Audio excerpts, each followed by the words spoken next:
She kissed her ex at our wedding. I thought that was bad, then I saw the rest of the tape. What's up, Reddit?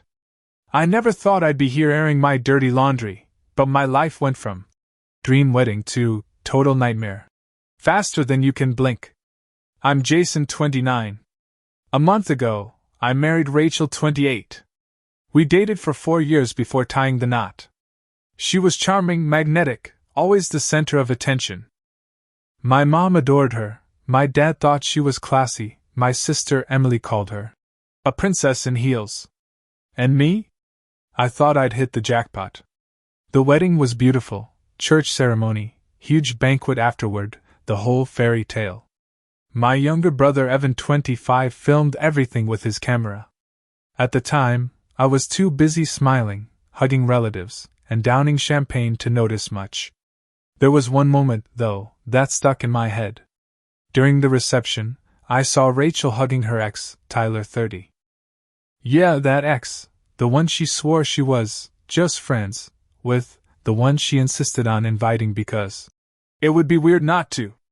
I caught a glimpse of them kissing. Quick. Almost playful. Everyone laughed it off, even Rachel. I swallowed it, told myself it was nothing. It was her day. I wasn't going to ruin it. Fast forward a month. Evan brings over the wedding footage so we can all watch it together. Families there, wine flowing, everyone laughing at speeches and dance floor antics. Then the camera pans across the banquet hall, and clear as day, there's Rachel sneaking into a side room with Tyler. She comes out later, lipstick smeared, tugging her dress down like it had ridden up. Tyler strolls out after her, looking smug. The room went dead silent. And in that moment I realized my marriage was already over before it even began. After the video ended, everyone sat there frozen. My mom had her hand over her mouth, my dad muttered, "Jesus Christ," and Evan just stared at me like he wished he'd never pressed play. But me? I couldn't breathe. I grabbed the remote, rewound the footage, and made them all watch it again, like if I replayed it enough, maybe I'd see something different. But no. There it was in HD, Rachel slipping out with Tyler, her hand brushing his, that sly grin on her face. Then 20 minutes later, her stumbling back out, lipstick smeared to the side, her dress bunched at the hem like she'd yanked it down in a hurry. And Tyler?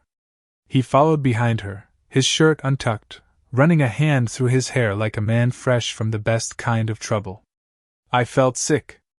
I remembered her sliding into my arms that same night, kissing me with that same mouth, smiling for photos like she hadn't just let her ex get a wedding gift of his own. The more I replayed it, the more details I noticed. Her hair slightly mussed, her lipstick half gone, the flush in her cheeks. Erotic in the ugliest way possible.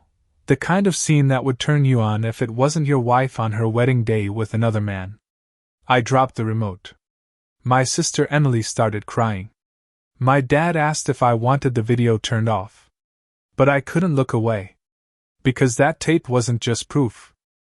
It was the funeral of my marriage, caught on camera for everyone to see. The second the video ended, Rachel jumped up, face red. Not with guilt, with anger. "Jason, seriously? You're going to humiliate me in front of your whole family over this?" "It was nothing." I stared at her. "Nothing? You disappeared with your ex at our wedding. On the footage you come out looking like you just..." I couldn't even finish the sentence. My throat closed around the words. She laughed, this sharp, bitchy little laugh. "Oh my God, you're so insecure. Tyler and I were just talking. I went to fix my dress. You're making a big deal out of literally nothing." "Fix your dress?" I snapped. "With your lipstick smeared all over your face? With him coming out right after you?" Her eyes narrowed, and then she went for the jugular. "Maybe if you weren't so paranoid, Jason, I wouldn't even have to explain myself. Tyler and I have history, sure, but you're my husband now. Why can't you just trust me?" Evan muttered. "Trust? You kissed him in front of us." Rachel whipped around at him. "Shut up, Evan. You don't know what you saw. It was a joke." Everyone laughed. God, you're all acting crazy. I looked at her and realized she wasn't panicked. She wasn't sorry. She was trying to gaslight me, turn me into the fool for believing my own eyes. And in that moment, I knew this wasn't a misunderstanding. Rachel didn't regret what she did. She regretted getting caught. That night, I couldn't sleep. Everyone else had left, the house was dark, and I just sat on the couch staring at nothing while Rachel snored upstairs like nothing happened. I replayed it all in my head, her smirk walking into that room with Tyler, the way she came back out, the video freezing on her lipstick half gone. I remembered how she kissed me later at the reception for photos, smiling like the perfect bride, while I stood there grinning like the world's biggest idiot. And the more I thought about it, the deeper the humiliation cut. She didn't just cheat. She did it on the most important day of our lives. She did it while my parents, my siblings, my friends were in the next room. And the worst part? I was so blinded by love I didn't even see it. That night I looked in the mirror and thought, maybe she's right. Maybe I am pathetic. Maybe Tyler is everything I'm not. I built Rachel up like she was some flawless goddess. I gave her stability, love, respect. And in return, she made me the punchline of my own wedding. I felt small. Invisible. Less of a man. Every insult she'd ever thrown at me. Too safe, too boring, not exciting like Tyler, started echoing in my head. I started to believe them. And that's when the grief twisted into something darker. Because if I wasn't enough for her, fine. But she was about to find out exactly what happens when you break a man who gave you everything. I wish I could say the video was the end of it. That maybe Rachel had some shred of shame that would make her stop. But cheaters don't stop. They just get sloppy. A week later, she left her phone charging in the kitchen while she showered. Normally, she guarded that thing like Fort Knox. This time, maybe she thought she'd worn me down enough with her "you're overreacting" speeches that I wouldn't look. But I did. I opened her messages, and there it was, a thread with Tyler. Flirty emojis. Late night, miss you, texts. Photos, her in that same dress from the wedding, but with it pulled down low, sending him a picture captioned, "Wish it was you here instead." My stomach turned. The timestamps told me everything I needed to know. These weren't just messages after the wedding. They were from before. Weeks before. She was texting Tyler while we were planning flower arrangements, while she was picking out her dress, while I was writing my vows. And one message shattered me completely. The night before our wedding, she texted him, "One last night of freedom. Can't believe tomorrow I'll be Mrs. Boring." Mrs. Boring. That's what she thought of me. That's what she called me, right before I stood at the altar promising her forever. I dropped the phone like it burned me.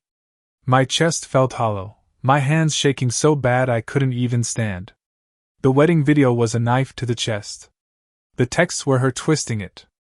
And for the first time, I wasn't just broken. I was furious.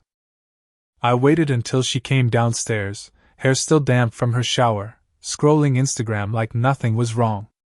I slammed her phone on the table. "Explain this." She looked at the screen, saw the open thread with Tyler, and instead of panicking, she smirked. That smug, bitchish smirk I used to think was confidence. "So you went through my phone? Wow, Jason. Real classy." I clenched my fists. "Classy? You texted your ex the night before our wedding calling me Mr. Boring. You snuck off with him during our reception. And you've been carrying this on for months. How long, Rachel? How long have you been making me a fool?" She leaned back in her chair, arms crossed, completely unfazed. "Don't act so shocked. You knew what you were marrying. Tyler is exciting. He makes me feel alive. You're safe. Predictable. You give me stability, and that's fine, but a girl needs more." My voice cracked. "On our wedding night? In front of my family?" She shrugged. "Maybe you should thank me. I married you, didn't I? I could have just run off with Tyler. Instead, I gave you the picture-perfect wedding you wanted. What's a little fun on the side if I came home to you in the end?" I saw red. She wasn't sorry. She wasn't even pretending to be. She was justifying it, as if I should be grateful she only humiliated me in front of everyone I love. And that was the moment I knew there was no saving this. Rachel hadn't just cheated. She'd erased every ounce of respect I ever had for her. After that blow-up, I didn't recognize myself anymore. I went through the motions at work, but every time I looked at a computer screen, all I saw was her lipstick smeared, her texts about Mr. Boring. At night, I'd lie in bed staring at the ceiling while she slept soundly beside me, like she hadn't set fire to our vows. I stopped eating. Dropped nearly 15 pounds in a month. My sister Emily showed up one afternoon, looked me over, and said, "Jason, you look like you're fading." I laughed, but it came out hollow. Because I was. The worst part wasn't even the betrayal. It was the humiliation. Knowing my own brother had caught it on tape. Knowing my parents had seen the footage, my family whispering about how my wife cheated on me at our wedding. I couldn't escape it. I felt like a joke in my own life. And Rachel? She carried on like nothing happened. She'd throw little digs. "Maybe if you were more exciting, I wouldn't need Tyler." Or, "Stop sulking, Jason. People will think you're weak." She wasn't just cheating on me. She was erasing me, one insult at a time. One night, sitting alone in the dark, I thought, maybe she's right. Maybe I'm not enough. Maybe I never was. But then I remembered something my dad told me once, when I was a teenager after my first heartbreak. "Son, sometimes people break you not because you're weak, but because they're rotten. Don't let their rot infect you." And that night, something inside me shifted. Because Rachel thought she'd broken me. But all she'd really done was give me a reason to fight back. Once I hit that breaking point, I stopped letting Rachel's words crush me. Instead, I started watching. She thought I was checked out, that I was just sulking my way through each day. But really? I was documenting. I copied every text she had with Tyler. Screenshots of her calling me Mr. Boring. Her sending him selfies in lingerie she never wore for me. I saved receipts from hotels she claimed were girls' nights, but matched up with Tyler's social media check-ins. I even dug into our wedding video again, frame by frame, until I had undeniable evidence of her lipstick smeared and her dress bunched, right before Tyler walked out adjusting his belt. But the final nail in the coffin came by accident. One night she was on a call in the kitchen, whispering, and I hit record on my phone. "Ty, relax. He's too pathetic to leave me. He'll forgive anything. Honestly, I think he's scared he can't do better." I nearly crushed the phone in my hand listening to that. She wasn't just betraying me physically. She was mocking me. Painting me as weak, spineless, afraid. That's when my grief hardened into resolve. I wasn't going to scream. I wasn't going to throw things. I was going to expose her. Burn down the perfect, newlywed image she paraded on social media. Show everyone, her family, my family, her friends, exactly who Rachel really was.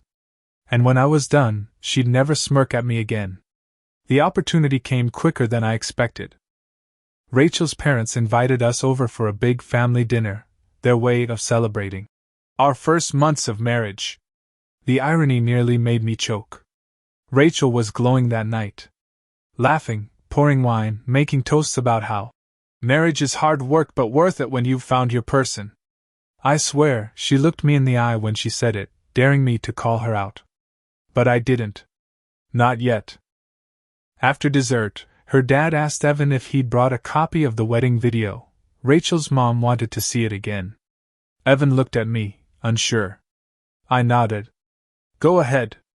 The footage rolled on their big flat screen. Everyone laughed at the speeches, the dance floor chaos. Then came the part I'd been waiting for, Rachel and Tyler slipping away, her lipstick smeared when she returned. The room went quiet. Rachel jumped up instantly. "Oh my God, are we really doing this again?" "It was nothing, we've been over this." That's when I stood. Calm. Cold. I pulled up my phone, mirrored it to the TV, and opened the folder I'd been collecting. First, screenshots of her texts. Her calling me Mr. Boring. Her telling Tyler, "Wish it was you instead." Second, hotel receipts. Dates that matched nights she told her parents she was out with friends. Finally, the recorded call. Her voice filling the room, sneering. "He's too pathetic to leave me. He'll forgive anything." Rachel's face drained of color. Her parents sat frozen, mouths open. My mom muttered, "Good God." Emily burst into tears. And me? I looked at Rachel, the bride who kissed her ex at our wedding, and said, "You thought you married a fool. Turns out you married your reckoning." The silence was louder than any scream. The silence after that recording played was brutal. You could hear forks clinking against plates as people shifted uncomfortably, no one daring to look at Rachel. Her mom was the first to speak, voice trembling. "Rachel, tell me this isn't true." Rachel's eyes darted around the room. For the first time since I'd known her, she looked cornered. But instead of apologizing, she lashed out. "Are you all seriously buying into Jason's little drama show? He's insecure. He's obsessed with proving I'm some villain when all I ever wanted was love." Her dad slammed his fist on the table. "Love? You humiliated my daughter-in-law at your wedding? In front of everyone? And then mocked your husband like this?" Rachel's face twisted. "Don't talk to me like I'm a child. Jason knew who I was when he married me." That's when Evan spoke up. Calm, steady. "No, Rachel. He thought he married someone loyal. What he got was someone who kissed her ex on her wedding day and thought nobody noticed." Her parents sat back, devastated. My family just stared at her with open disgust. And then Rachel snapped. She turned to me, voice shaking with venom. "You'll regret this, Jason. You think you're some hero now, but when the dust settles, you'll be alone. Nobody wants a weak man." I looked her dead in the eyes. "Better alone than with you." She stormed out, slamming the door behind her. In that moment, her mask shattered. She wasn't the radiant bride, the perfect daughter, the social butterfly. She was just a liar caught in her own web. And for the first time, I didn't feel humiliated. I felt free. The morning after that dinner, I called a lawyer. I walked into his office with a folder full of evidence, the video, the texts, the receipts, the recording. He flipped through it, eyebrows raising higher with every page. Finally, he leaned back and said, "Son, this is about as open and shut as it gets." Filing for divorce felt like ripping off a bandage that had been festering for months. Painful, but necessary. Rachel, of course, didn't go quietly. She showed up at the first mediation in a designer dress, crocodile tears running down her cheeks. "Your Honor, Jason is trying to destroy me. He twisted things, took them out of context. Yes, I kissed my ex, but it wasn't serious. I was just overwhelmed with emotion at the wedding." My lawyer calmly slid the evidence across the table.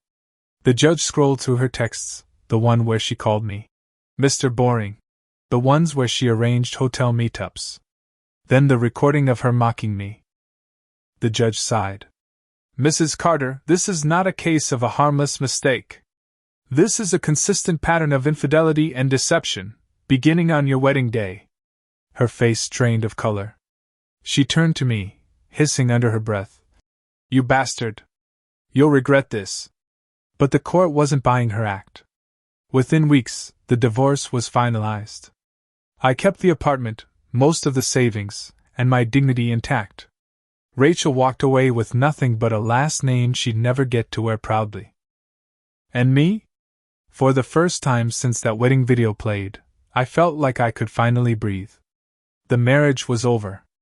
The humiliation was over. And the rebuilding could begin. After the divorce was finalized, the apartment felt eerily quiet. No Rachel stomping around in heels, no fake laughter echoing off the walls, no constant digs about me being boring. Just silence. At first, the silence was unbearable. I'd sit on the couch at night staring at the TV without turning it on, replaying that wedding video in my head. her lipstick smeared, her dress bunched. Tyler's smug face. It looped like a nightmare I couldn't wake up from. But then something shifted. The silence started to feel peaceful. No more waiting up for a wife who wasn't coming home. No more walking on eggshells to avoid her bitchy mood swings. Just me, finally free of her poison. My family stepped up big. Emily came over constantly, dragging me out for dinners. Evan, the brother who caught the whole thing on tape, told me, "Man, I wish it wasn't me who filmed it, but maybe you needed to see it to get out." Even my dad, who isn't the most emotional guy, clapped me on the shoulder one night and said, "You did the right thing, son." I threw myself into work. I joined a gym, started running again. At first, it was just to burn through the anger, but eventually it became part of me. Every mile I ran was like leaving another piece of Rachel's shadow behind. And slowly, I realized something. I wasn't just surviving anymore. I was starting to live. Once the fog started to clear, I realized how much of myself I'd lost to Rachel. For 4 years, my life revolved around keeping her happy, making her comfortable, doing whatever it took to prove I was enough. And the sick part? It was never enough. So I made a promise. This chapter was going to be about me. I picked up hobbies I'd ditched when we got serious. Guitar, for one. Rachel used to roll her eyes when I played, calling it noise. Now I strum every night, even signed up for open mic nights at a local bar. Travel too. I booked a solo trip to Colorado, spent a week hiking mountains I'd only ever seen in postcards. One night, standing at the edge of a cliff watching the sunset, I realized I hadn't thought about Rachel in days. The freedom was intoxicating. I also reconnected with old friends. Guys Rachel always said were bad influences. Turns out, they weren't bad influences. They were just people who saw through her act. Poker nights, beers, dumb jokes. It felt like coming home to myself. And the gym? That became therapy. Every drop of sweat felt like purging another insult she'd thrown at me. Boring. Safe. Mr. Predictable. With every rep, I proved to myself I wasn't what she said I was. For the first time in years, I wasn't Jason the groom, Jason the husband, Jason the fool. I was just Jason. And that was enough. By the time 6 months had passed, I felt like I was living someone else's life, in the best possible way. The guy who sat in silence replaying his wife sneaking off with her ex at the wedding? He was gone. In his place was someone lighter, sharper, and a hell of a lot happier. I started saying yes to things again. Emily convinced me to go salsa dancing, something Rachel would have mocked me for. At first, I stumbled all over myself, but by the end of the night I was laughing harder than I had in years. I took another trip, this time overseas. Italy.